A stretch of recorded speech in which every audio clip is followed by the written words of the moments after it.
It's not saying hire people who don't have the ability to do the job. This is a white supremacist talking point. And him saying, "Oh, do you want the job because you're black?" No one wants the job because they're black. I want the job because I'm qualified to do the job. What I don't want is for you to exclude me because I'm black. Why is that so hard to understand? If you knew what you were made of, then we would save the world. What's going on, people? Welcome to the King Mono Show. I've got another video for you here today. We're going to look at some black celebrities who are unknowingly repeating white supremacist talking points, which is a bit disappointing. But anyway, I'm going to be reacting to this video by Calvin Michaels, and it's Pharrell Williams. You tried it, tone deaf, foolery and symbolism strikes again. I really like Calvin Michaels. Some of you might be subscribed already. He's a creator that looks a bit like Kendrick Lamar. But yeah, let me know what you think of this. I'm gonna kind of play it and react to it, and yeah, we'll kind of just take it from there. All right, peace and greetings, YouTubers. Pharrell Williams, once again you have tried it, and this is one of the biggest. Pharrell still looking young. You gotta give him props, man. Dude looks exactly the same as he did when he first started dropping gems nearly bloody 30 years ago, man. So yeah, gotta give him props there. But anyway, let's carry on. These issues I have when they constantly try to have these celebrities lead intellectual conversations in which they don't have the range for. One of the critiques I've always had of somebody like a Pharrell Williams, especially after the whole New Blacks ordeal from 2014, is that Pharrell Williams is somebody who does not have an understanding of cause and effect when it comes to history in the United States, let alone race. And so when somebody doesn't have that understanding, they often feel that they can fix systemic issues and tangible things that affect people each and every day through symbolism and symbolism nuggets. And that's the way that he moves. And I think the bigger issue that I have is not only and rhetoric. I'm just going to add to that. He says symbolism. I think people think symbolism and rhetoric is going to solve some of the real tangible issues, you know. And yeah, let's be real, it's not. But anyway, I'll carry on. Not only does he believe this, but he wants to pull everybody else into that delusional state of being. He's somebody that can do that because he's wealthy and he can fund a lifestyle that allows him to turn a blind eye to the reality of what's happening in the world right now. But for the average everyday person, that's not our reality. And for me, that is a very dangerous slope to be on. So I want to watch. I think this is a thing that we see amongst certain black celebs as well. Ignoring race is a luxury that most black people aren't afforded. Okay, it's a luxury that you can only really afford if you're rich and black.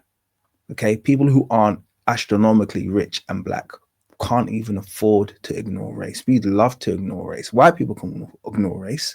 Okay, they get a choice to whether or not they're going to believe that this concept of racism appears, because regardless of what happens, they're going to be treated like the top tier. They're going to be treated like they're at the top of the social pyramid in almost every situation. So they can ignore racism. They can pretend it doesn't exist. They can say, oh, we're all equal. A black person doing that is being hit in the face with the reality of the fact that this system absolutely does exist every single day of their waking existence. That's the big difference. Watch and show this clip really quick, and then I want to have a conversation. As we look at what's going on in the current political climate, I'm just saying to one attorney like y'all, I hate politics. I despise them. It's a magic trick that it's not real. I don't believe in either side, because I think when you pick a side, you are only you are inadvertently supporting division. Yeah, it's not a popular point of view, but I just gotta say, like, think about it. The wells are drying up, and then okay, now the diversity's off the table, now equity's off the table, now inclusion's off the table. So that makes me ask myself, okay, so before he goes in and messes up, okay, on that initial point, I have to say that I agree with him. I don't think it matters if you vote Republican or conservative. I don't think it matters if you vote left or right. They're all against black people. Democrats have never shown any kind of, I said Republicans or conservatives, I meant Republicans or Democrats. Democrats have never shown any kind of allegiance to black people. Okay, it's even a lot of people now. I found the new trend at the moment is, oh, well, you know, the Kamalas are kind of like, oh, well, you see, oh, we told you to vote Kamala. Oh, my God, look at Kamala. You go, girl, Kamala. Kamala's kind of sitting there with a smug look. Well, I told Kamala, you wouldn't have been any better. Yes, we wouldn't have been living in this current dystopian, but it's like, you know, voting between which method of execution would you like? Would you like to be skinned alive or would you like to be hung? That's kind of like the option that you're giving people. It's like, well, how about you don't kill me? Yeah, how about that? I want to live. That's not on the table here. Choose it. Skinned alive or hung. Which one is it going to be? Oh, well, in that case, I choose hung. That's literally the choice that we're being given between Kamala Harris and Donald Trump. And I think far too many people right now are taking far too much kind of like of a victory of the fact that Donald Trump's presidency has been so bad, giving us this ideal that because he's really bad, that presidency under Kamala Harris would have been good. Kamala Harris gave no indication that she was going to do anything good for Black people anywhere. And I have no doubt, as bad as Trump has been, she probably would have already started a new war somewhere in Africa. So speaking respectfully, all of these, you know, political systems who are under the thumb of AIPAC, under the thumb of you know who's out there murdering Palestinians, they're all the same.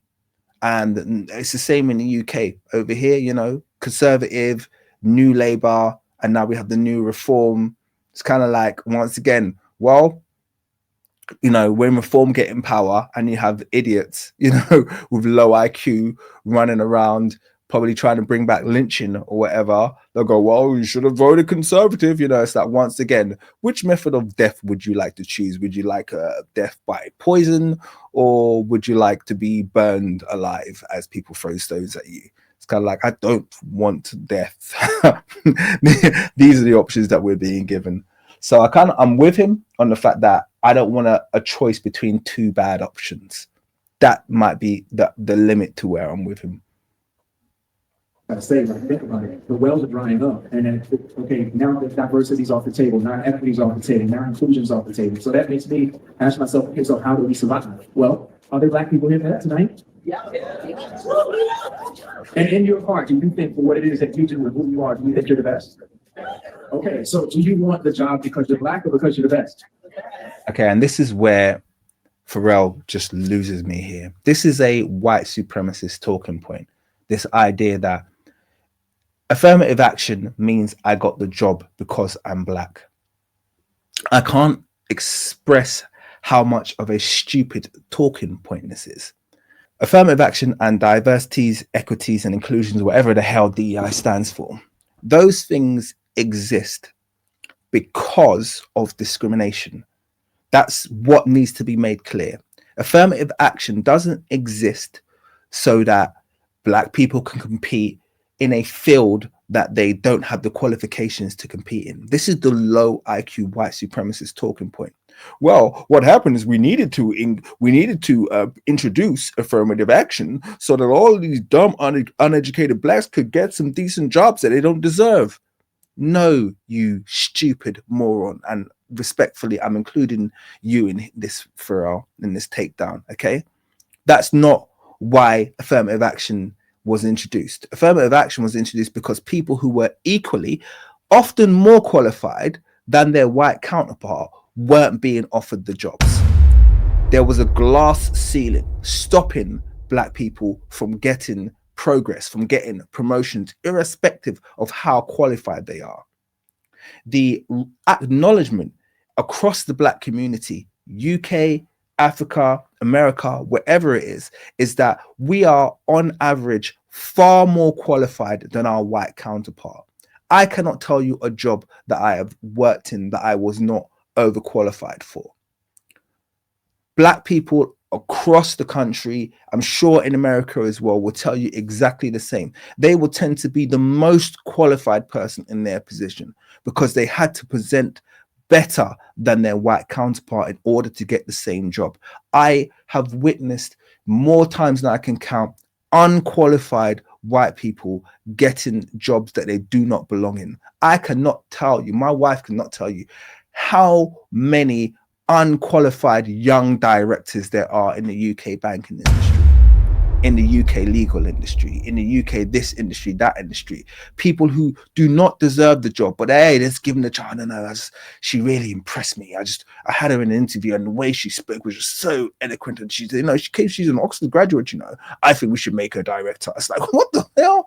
This is what happens, okay? That never happens to black people. No one makes that kind of chance when it comes, I say never, but it rarely happens when it comes to black people. So the inclusion, or at least the creation of affirmative action and these schemes, was to make sure that you had fair hiring practices, because what we should see is an equity between the population numbers and the amount of ethnic minorities or black or whatever within organizations. That should be the same. So if you're in an area and that area has a 40% black demographic, then your workforce should be 40% black. It's not saying hire people who don't have the ability to do the job. This is a white supremacist talking point. And him saying, oh, do you want the job because you're black? No one wants the job because they're black. I want the job because I'm qualified to do the job. What I don't want is for you to exclude me because I'm black. Why is that so hard to understand? This is Pharrell let me down when he just made that one statement there. Do you want someone to support your startup because you're black or because you're the best? Right. So I think now for me, it's about let's have. And as someone who's gone to funding for multiple startups, I've sat in front of funders, I've sat in front of seeders, I've sat in front of VCs with excellent companies that I've kind of set up with really good qualified teams, excellent ideas, and literally just like that last hurdle where you need the funding. And known for a fact, if I was white, I would have just raised 2 million, 3 million, 4 million, 5 million. I knew that for a fact. I knew for a fact that the only reason that I'm struggling to raise funding here is because they will not give a young black man that kind of opportunity, irrespective of how great their idea is, irrespective of how brilliantly they present. They want to, and if you're black, they kind of want you to operate in this niche of black products. You know what I mean? If I was to, make I'm making a new barber razor, maybe they'd invest in that. Or, I'd create a new hip hop engineering plugin. Maybe they might invest in that. But the moment you just look like you want to do something that's kind of like more typical Silicon Valley idea, they'll be like, no, you're not what a founder looks like. We don't believe in you. So, this is everything Pharrell's saying here is very much miss me. And I hope for all of this talk that he actually does invest in black startups. I hope he does, because he's just made this whole, so maybe he does. Maybe say in the comments if there's stuff that Pharrell does for the community, for the culture that I don't know about. That would be good, because that will then balance out some of what he's saying here, because right now it just sounds a bit wild. Having the best ambition. That's the reason why you should support these businesses. Yes, they happen to be black and brown, but it should be based on the thesis that we're the best, not because we are a total shade of a skin color. That's a point of view that I have now that I'm resting on. And if diversity, equity, and inclusion ever comes back in style, cool. But in the meantime, I'm going to focus on being the best because I can bank on it, because that's what's going to get you the position. I don't want you to give me anything. I want you to panic and not let me out the room because I'm the best. I really want these celebrities to stop being spineless and passing it off as being revolutionary, because the question really becomes, Pharrell, is this really the conversation you want to have right now? With everything happening in the world, with every... So if that's a recent speech that he's just made there, I don't know what it is, but if that's a recent speech, I mean, the timing of that is just flipping awful. Seriously, like the timing of that is just like, bro, are you serious?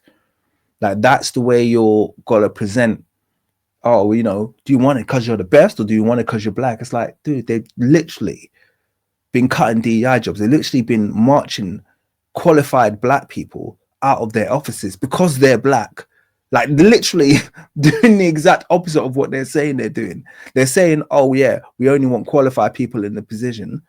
And they're going for the most qualified people because they're black and saying, oh, well, you only got this job because you're black. And now you're justifying it for your stupidity. Come on, man. Headline we've seen over the last 10 or 11 months. You still want to land on this hill, and this is the hill that you want to die on right now. With every, you know what? Okay, let's go ahead and dig the grave in. And so really, the question becomes, because there's so much to be said here. Like, one, I'm going to try to break this down into a few talking points. So first, let's just start with politics, because that's what he led with, right? He hates politics. He thinks it's divisive. Let's start there. The reality is nobody likes politics. Politics is not enjoyable. It is stressful to follow. But the reality is, when you don't do politics, politics will do you. Even as somebody who has a channel that tends to spend a lot of time on subjects surrounding the Black community and on politics, I don't like politics. I don't want to follow that crap every day because it's draining, it's stressful, it's exhausting. But I'm not going to turn a blind eye to what's happening around me and then tell everybody else to stay in delusion land too. Because again, now we're leading everybody into a burning house. And somebody.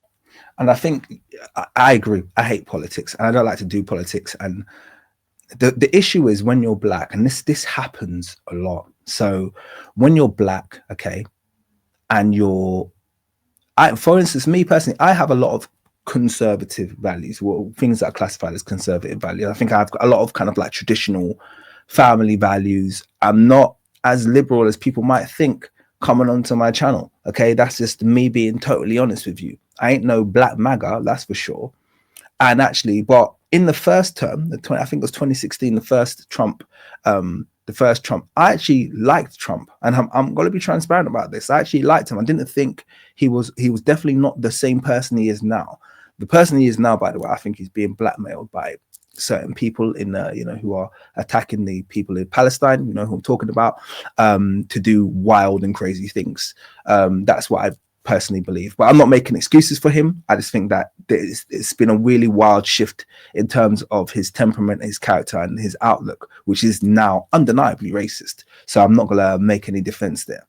But the point being is that people expect you to sit on one side or the other. Oh, well, you hate them, then you must be a Democrat. It's like, no, I hate them too. Like, I hated Obama. Like, I hate that man. He caused so much bloodshed in Africa. He murdered what he did in Libya, he literally created a race war in Libya. I don't think people realize this. He was the one that propagated the Gaddafi's killing his own people using mercenaries. And then a bunch of Arabs flooded into Libya and killed every Black person they could find. Even many of those people were like native Libyans, because of this idea that Gaddafi was using Black people to murder precious Arabs, and which is literally what Obama said, but he didn't say it in those words. And they justified a racial genocide. I hate Obama. I need to make that very, very clear, much like I hate Donald Trump now. So the issue is not, I hate doing politics. That's the thing. I'm about Black empowerment. I'm about African empowerment. I'm about Black fervor. I'm about Black unity. These things do not have a political party representing them. So doing politics in that regard is very exhausting, because I don't want to do politics. What I want to do is empower, inform, educate my people so that we can move forward in this world that is set up to essentially trip us up. This world is essentially set up to make us fail. And all I'm concerned about is that we do not fail, is that we continue to progress and we continue to build. And doing politics is very, very exhausting. So I kind of get that. And sometimes people feel like you have to fall. Oh, well, I don't support Trump. Oh, are you going to get your jab? Oh, do you support LGBTQ? Are you going to do this? Are you going to do this? It's like, no, I don't do any of that. I don't care about those groups. I ain't going to take no stinking jab. Yeah.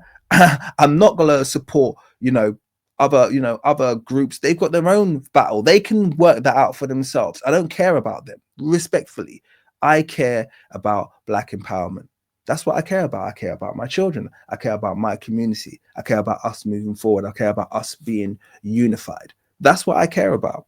And they want to load you. Politics will try and stick you in this box and say, well, you have to stand for all of this. And that's like, no, you don't get to define what Black is. You don't get to define what our values are. You don't get to define and to group and to lump in. That's how we ended up with BAME and DEI and then all of these other groups benefiting from the hard work that we put in for our own equality. Okay, because they like to lump us all together and go, well, there you go, this is the Democrat pie, now you have to eat that. It's like, no, I don't want to eat that. I don't want your big stinking Democrat pie. I'm not a Democrat, and I'm not left of anything, okay, I am about Black empowerment. And yeah, anyway, rant.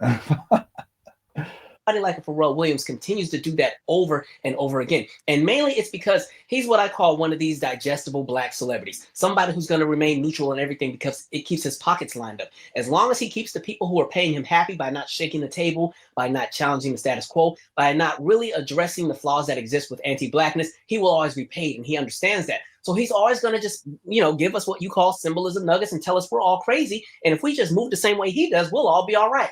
That is dangerous, and I have an issue with that. And so the idea of saying that politics is fake or it's not real. And just to be real as well, I remember watching this guy who was getting interviewed on The View, and he was like, the problem, there's no racism. The problem is the way these people are interacting with the police. The police aren't racist. And they're like, well, so what would you do? How would your interaction be with the police? It'd be like, if the police pulled me over, it would be my sophistication. They would not be confused about the level of sophistication that they were interacting with. This dude's like, so what? you're gonna finesse a racist police officer so much that he puts his gun down. He's like, man, let's just go out to dinner, brother. Like, come on, man, get real, yeah. It's people being, unalived by police officers got nothing to do with the level of sophistication that they showed during the interaction. It's to do with the fact that many police officers are just friggin' KKK. A lot of police officers are KKK, and many of them are literally murderers. People who have murdered Blacks in the past probably come from a murdering bloodline and will continue to murder Blacks until essentially they get convicted or get stopped. That's the reality of it. That is a sad reality, but it is a reality. I always talk about the fact that you look at those pictures and all these events that took place, be it the Emmett Tills, lynches, this, that, and the other. These were city events, okay? Whole towns participated in these things, and they're all there. They're all present. Those people grew up. They became parents. They became grandkids. And guess what? Their kids became little pieces of shit, just like their parents. That's the sad reality of it. And these people are the people that unfortunately Black Americans are having to share a nation with at the moment. And I really do feel sorry for them because it's a horrible state of affairs. Pharrell doesn't understand how close his talking point is to Charlie Kirk. And I think a lot of people, I'm gonna probably do a separate video on Charlie Kirk and the fact that I don't give a shit that he's no longer with us anymore. I think it's a good thing that we got one less hateful, harmful, nasty, genocidal, fascist voice trying to destroy our community. I think it's great that there's one less of them. People want me to do all the disclaimers. Oh, well, I'm not saying that I support this, that, and the other. I'm not saying anything. I don't care. It happened and I didn't. Well, I would say I didn't care. It happened and I was mildly happy about it. And now I've had a few weeks to think about it. I probably forgotten about it. I don't care that much. But it's nice to not have him making new content. It's freaking great because he was a vile, disgusting person who wanted me and people like me dead. He talked about the fact of bringing back, public executions. He was vile. So why am I going to care? It's like, do you want, yeah, I'm not even going to use the analogy I was about to use. You probably know what the analogy I was about to use, but no one's going to mourn the very people that have been, responsible for their oppression and the people who are trying to craft. Do you realize a lot of what's happening right now in America, the DEI talking points, these were propagated by people like Charlie Kirk. They made them popular. When you have racist governments coming like the current Trump administration, and they put through policies, or like what's going on in the UK at the moment, okay, where they're changing immigration policies, that starts with people like Charlie Kirk. It starts with talking heads. So all the people who say, oh, he was harmless. No, he's not harmless, because his words were the galvanizing point, were the catalyst for the conversation to take place, for which the media then jumps on top of. And then now we've got a social and kind of, now we've got a social storm that we need a solution for. And the solution inevitably is going to be some change, some legislation, some bill that is written in that is going to disproportionately, have a maladaptive effect on the Black community. That's a fact, okay? So when people like Charlie Kirk talk about Black on Black violence ad nauseum, and they don't talk about the corresponding white crimes that take place, they'll talk about the corresponding crimes where white people are disproportionately represented. I've just done a video on, for instance, child sex offenses in which white people are astronomically represented above any other group. When he doesn't talk about that, but he talks about the crimes that Black people do commit, what that does is it gives justification for people like murdering police officers. Okay, it gives justification for people to not feel sorry for when Black people are unlawfully killed in their own homes. It gives and creates an environment where our children, our wives, our mothers are vulnerable because people like this are spitting their bile and their poison about our community and making it seem like we're inhumane and we're not worthy and we're not worth any kind of justice or any kind of empathy. He put that rhetoric out there. So respectfully, not only did I not mourn his death, I was okay, very, very, very okay with it. Just to be very, very clear about that. So this video was actually put out in an effort to defend Charlie Kirk, which I think is hilarious, because he said, if I see a Black pilot, I'm going to be like, boy, I hope he's qualified, which is what he said, okay, or in those words. But then he gave context, and the context was supposed to improve it. So let's hear Charlie Kirk out of his own mouth.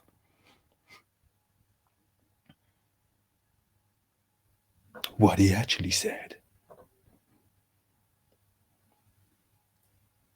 All right, let me tell you exactly what I said, Sure, okay? thank you. So this was in response, first and foremost, to United Airlines saying that half of all their new pilots that they're going to hire are going to be women or people of color. Currently, they're 15%. Okay. So they want to go from 15% to 50%. Okay, so first of all, that statistic is abhorrent. So essentially, what if only 15% of United Airlines staff are women and people of color?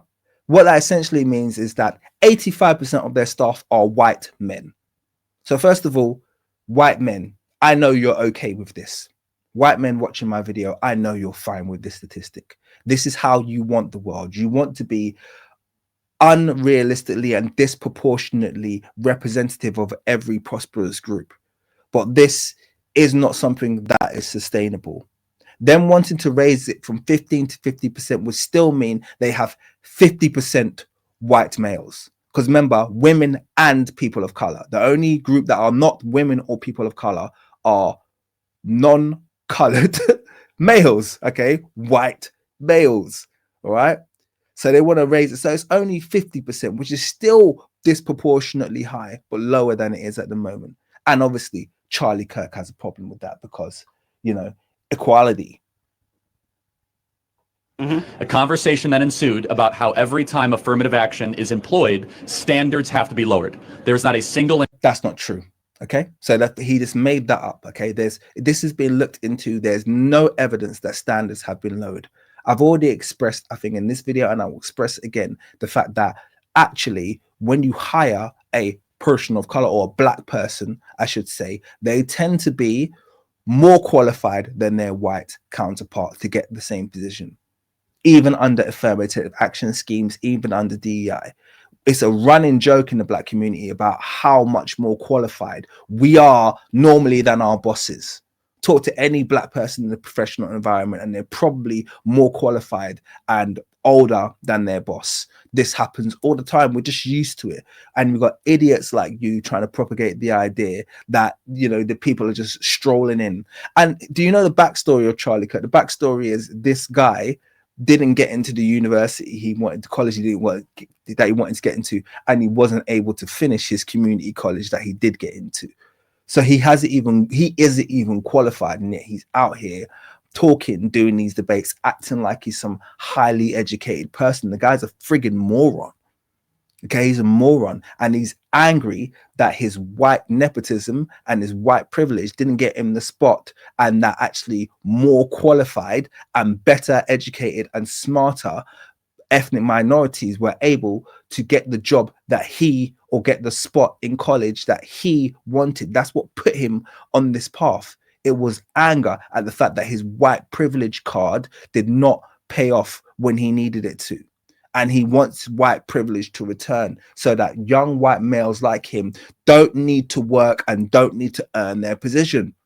He doesn't want to earn his position. He wants to be able to walk into his position. He wants it to be given to him for free because, hey, I'm white and I'm male and I deserve it because I'm a white male and we are the apex demographic. That's what he's fighting for.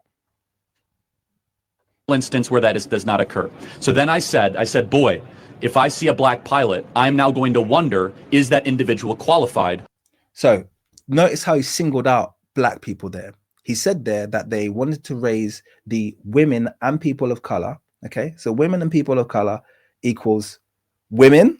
Okay, who he could have mentioned there, and he could have mentioned any demographic. But notice how he singled out a black pilot. Why did he? And by the way, he's making it sound a lot more sanitized. He was like, if I find out that Shanique was flying the plane in the actual clip, that's what he actually says. He starts making fun. It's kind of like, dude, you're a flipping idiot. Because actually, if Shanique was flying the plane, the fact that you got a black female pilot probably means that she's the best black female pilot in the country. She's probably the best pilot in the country because she probably had to outperform morons like you her entire life. You'll probably be the safest if you have a black female flying your plane because she's had to outperform morons like you her entire life. Yeah, I just did a Dr. Umar. I had to repeat myself there. Were they selected because of their race? Comma, but that's not who I am, but this makes me think this way. And well, it is who you are because you singled out black people, first of all. And why does it make you think that way? That an organization simply wants to reflect more readily other groups other than white males. The organization is identified it's not a good look that we are 85% white men. If this country was 85% white men, it would be a sausage fest. Yeah, a pale sausage fest. No one wants that. We need some more women up in here. Yeah, we need some more seasoning up in here. There's nothing wrong with that. Only you would take offense to it because you are exactly what you're trying to claim that you're not, which is a racist. I stand completely by that statement. Okay. Secondly, let me just finish. Yeah, sorry. DEI and affirmative action, what it does is it lowers the merit, it lowers the threshold of standards. No, it doesn't. There's no evidence anywhere that DEI lowers the threshold of standards. All it does is it puts in place checks to make sure racial discrimination and other forms of discrimination are not occurring during the hiring processes. Okay, that's what they do. There's literally not a single case you can cite where they lowered standards because we couldn't find any black people who were smart enough or were qualified enough to do the role. This is a straw man and a stupid white supremacist arguing point. And I put this up just to show Pharrell Williams how dangerous and dumb what he's doing is in making these same arguments as this moron. You're smarter than this piece of shit, Pharrell. I'm just saying, you are smarter than this guy. And increases things that do not matter, such as skin color and ethnic background. So yeah, it doesn't matter to us. Skin color has never mattered to us, but it clearly matters to organizations like United Airlines, who you've just mentioned, who have 85% white men. Skin color and gender clearly matters to them. And this is the point of affirmative action, is to make it stop mattering to them so they're able to actually see the value in people beyond their skin color. It's so ironic that the racist is trying to argue against. So what he's trying to do is he's trying to make white males the victim group here. Oh, well, you didn't get your position because of merit. White males have done nothing in America out of merit. They've got their position through violence. They've got their position through exclusion. They've got their position through graping. Yeah, that's how white males have got to the apex of society in America. Okay, it's nothing for you to be proud of there, Charlie. that is what I said. Okay. Now, a more important question to ask me is, Charlie, Do you believe that black pilots can be qualified? Of course, any individual can be qualified. I want a hiring quota and program that only cares about qualification, not skin color. Yep. Guess what that program is called, Charlie, the idiot, moron, stupid, no thinking, retarded, amoeba brain, Kirk? Guess what that program is called? It's called DEI. It's called affirmative action. Okay, that's what that program's called. Yeah, I want a program that makes sure that black pilots get the same opportunity as white pilots to get a job. You've just removed that program so that idiots like you who own organizations now don't have any legal or regulatory powers checking on them to make sure that they're not hiring racistly. You can't write this kind of stupidity. This is the kind of stupidity that just you have to let it play out. And thirdly, I would say, why does United Airlines care so much about the color of the pilots that are flying them? Shouldn't they just want the best pilots? When you guys are flying from Vegas to Dallas or Vegas to Chicago, are you going to feel safer or more comfortable when you hit turbulence if you have a diverse pilot, or if you have a cockpit of the most qualified people that are there that have proven that they know how to land and fly planes? A cockpit. I think it's ironic that he said the word a cockpit, because we know that's exactly what it's going to be. It's going to be a pit full of white males. And that's essentially what he's asking. Would you feel more comfortable if a white man's flying your plane, or would you feel comfortable if there's some diversity there? Well, you've just proven that you're a racist there, because why would the color of the pilot make you feel more nervous? If the fact that you can hear an accent or a female in the driver's seat as a pilot in your plane, and that makes you feel nervous, that means you are sexist and or racist, because you instantly think that they have less ability because of those things. Who says that the white males are the most qualified? Charlie, you're not a smart white male. You couldn't even finish college. Yeah, and yet you're up here waxing lyrical about the mental capabilities of the white male and the mental superiority. No, I think they realize maybe, hey, we got 85% white males and we haven't got the best. Okay, there are other airlines maybe outperforming us because they're more diverse. Okay, and they've got better staff. Yeah, that's what the issue that you seem to be missing here is, Mr. Kirk. Yeah, with your racist tirades. So anyway, I could play this on. I'm not going to play it on. These videos are supposed to be relatively short and they're getting longer, man. I'm ranting too much. But the point is, Pharrell, you got to be really careful with these white supremacist talking points. And we have to understand, really, when people fought for schemes like affirmative action and to a degree DEI to be put in place. And then we could talk about the fact that, yes, we know white women benefit from DEI and these other groups. But the point is, when these schemes were put in place, people fought for them. They did it because they were needed. They are needed. And when they're removed, as you're seeing with President Trump, all that happens is black people are disproportionately targeted and discriminated against. And by removing them, it doesn't mean that the best person gets the job. It just means we go back to the whitest person getting the job. You just essentially remove all of the things you fought for during civil rights. It's low IQ. It's stupid. I'm actually embarrassed that black people are participating in this discussion. And I feel angered anytime I come across a black person like, Stevie Knight and other morons crying for this piece of shit, Charlie Kirk, who essentially got everything that he asked for.